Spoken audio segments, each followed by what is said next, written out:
Welcome to Bible Fiber. I am Shelley Neese, president of the Jerusalem Connection, a Christian organization devoted to sharing the story of the people of Israel, both ancient and modern. This week we are studying Nehemiah 13. I divided the chapter into two parts to avoid rushing through the last 9 verses of Nehemiah, which are thought-provoking, to say the least. I have had part 2 of Nehemiah 13 written for weeks, but the events of October 7th took center stage in my mind and life, and I assume they did for many of you as well. The first few days after Hamas's killing spree, I was encouraged by the response of world leaders who unequivocally condemned the murder of innocent civilians. We have come to know more about Hamas's disgusting tactics through the confessions of captured Hamas operatives, the footage from their body cameras, the recordings of their phone calls, and the evidence from the charred and mutilated bodies of their Jewish victims. And yet, support for Israel's right to retaliate has weakened. Even worse, the details of Hamas's incursion have emboldened the pro-Palestinian and pro-Hamas crowds. Their chants of death to the Zionists and Jews make me fear it is the 1940s all over again. But we will press on as an organization as we find ways to support modern Israel and confront the anti-Israel forces, especially in America. And we study the Bible as our foundation for why we do what we do and believe what we believe. Also, I got an email from one of Bible Fiber's Jewish listeners in Virginia who asks that we press on in our study. So Israel Chai, and back to Nehemiah. When Nehemiah journeyed from Susa back to Jerusalem, he apparently traveled through the Judean countryside and witnessed some disturbing behaviors. The first offense we talked about in last week's episode, where he witnessed Judeans on Sabbath treading grapes and loading carts with their produce, works forbidden on the day of rest. As Nehemiah traveled through the peripheral communities, the number of Israelites who reverted to intermarrying with the locals alarmed him. According to his report, he found that half of the Israelite children did not even know the Hebrew language. They had learned the language and customs of their pagan mothers. The border towns were more at risk than Jerusalem because they interfaced frequently with the neighboring Philistines, Moabites, and Ammonites. For them, Nehemiah feared total assimilation. If the children couldn't speak Hebrew, they wouldn't understand the laws of Moses or their covenant. Disconnection from their heritage, traditions, and language could result in them never knowing Yahweh.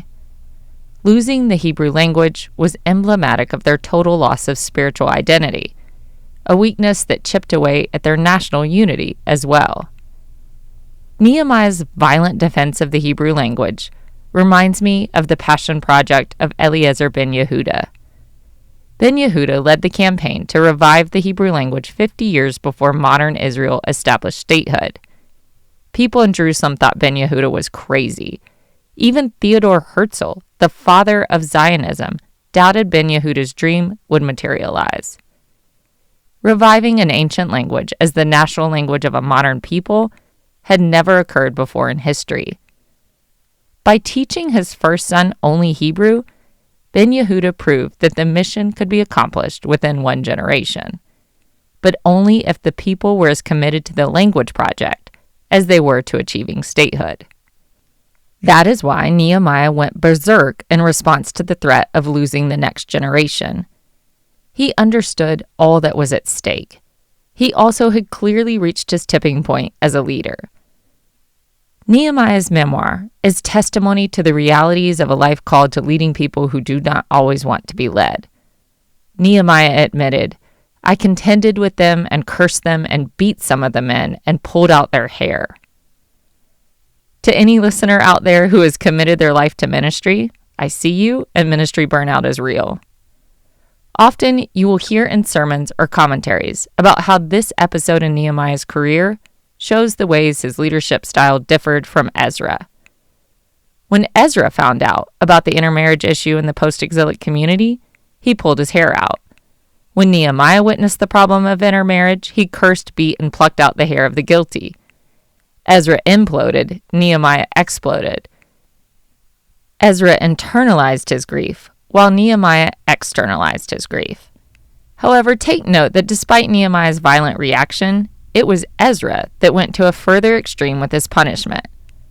Ezra called for the expulsion of foreign wives and their children from Judah.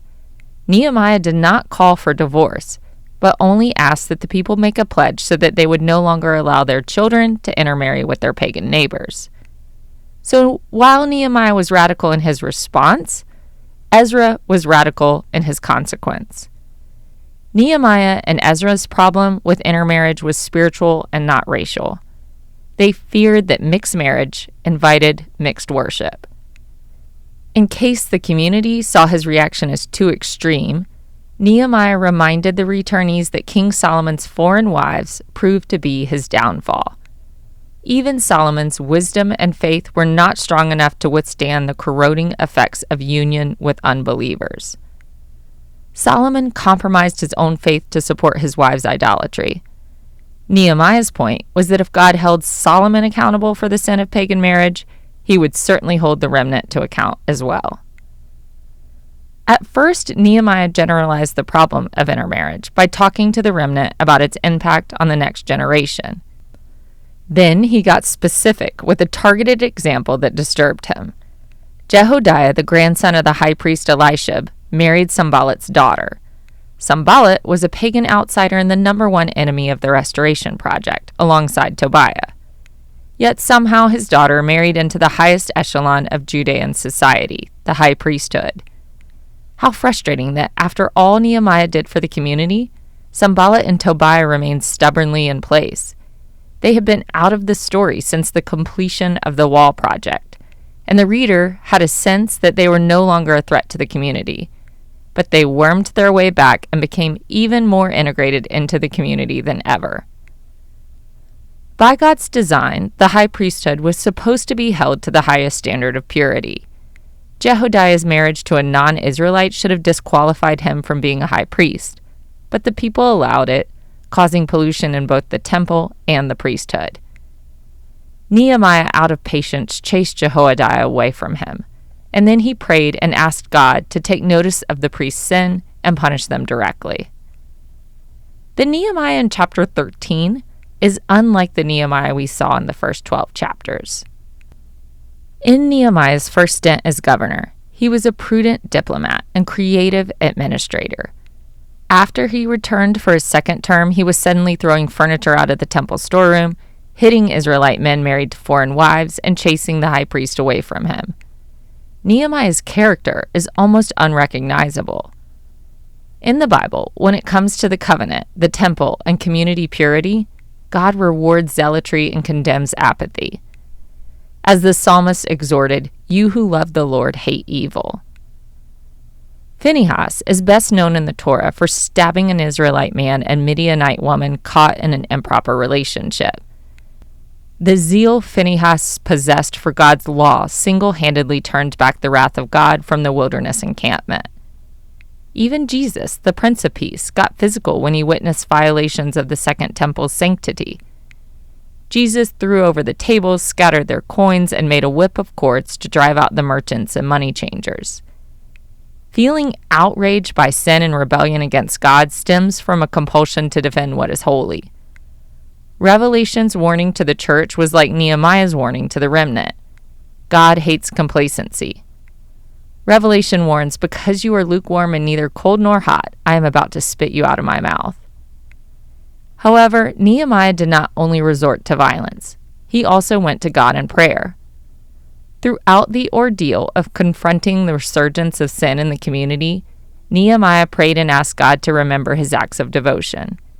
He pleaded, "Remember me, O my God, concerning this, and do not wipe out my good deeds that I've done for the house of my God and for his service." The chapter's last line is, "Remember me, O my God, for good." All Nehemiah had left was a prayer that God would recognize his efforts. As we close out Nehemiah, it is worth asking ourselves, how do we remember Nehemiah, the post-exilic reformer and selfless governor set on the rebuilding of Jerusalem and the purification of her citizens? The last chapter detracts from the success of Nehemiah. Until Nehemiah returned from Susa, Nehemiah met every challenge head-on and overcame them with creativity and panache.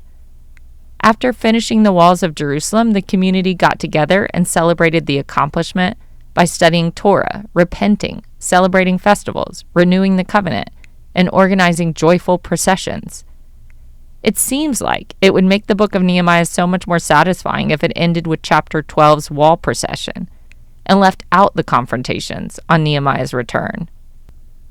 Nehemiah's 12 years of work on behalf of Jerusalem seemed nullified as soon as he walked away. Or at least the book ends with that low point. Were his reforms for nothing? Did Nehemiah's mission fail? Is Nehemiah the story of a failed revival? Apparently, all it took was time to erode the people's convictions and strip away their spiritual zeal. The joy, unity, and obedience that followed Ezra's public reading came up shallow. Looking through the long lens of history, Ezra and Nehemiah were the bridge connecting First Temple Judaism to Second Temple Judaism. Faithful Jews in the Second Temple period became more committed to purity, Sabbath, temple worship, and bringing tithes and offerings. Everything Ezra and Nehemiah harped about, even in her marriage, got stricter over the next 4 centuries. Torah study became central to Jerusalem's spiritual life. The community also established firmer boundaries to protect Judah from the outside world. The boundaries faced their biggest challenge 100 years after Ezra and Nehemiah, when Israel was incorporated into Alexander the Great's empire. Had it not been for Ezra and Nehemiah's reforms, perhaps Judaism would have not possessed the tools to resist total assimilation with Hellenistic culture. As a Christian, I also believe that Nehemiah ended with an episode of relapse instead of the joyful wall procession, to remind us that the story of redemption did not climax with the Edict of Cyrus, the wave of returnees from exile, the rebuilding of the temple, or the completion of the city walls. Even though the promised remnant survived captivity and Jerusalem was restored from the ashes, the people of Judah still fumbled in the dark, and the nations were left in absolute blindness. The light of Jesus was coming. God's long story of covenant and redemption could not conclude until Jesus launched God's rescue plan for the entire world. The rebuilt Second Temple disappointed the returnees, who had witnessed the glory of the First Temple. Nehemiah's walls around Jerusalem served their purpose of protection, but they also paled in comparison to Solomon's fortifications. None of that, though, will matter in the end. The book of Revelation promises that exalted Jerusalem will have no need of sun or moon to shine on it, for the glory of God is its light, and its lamp is the Lamb, Jesus Christ. Just as the prophets predicted, the nations will walk by its light, and the kings of the earth will bring their glory into it. That is a wrap on Ezra and Nehemiah.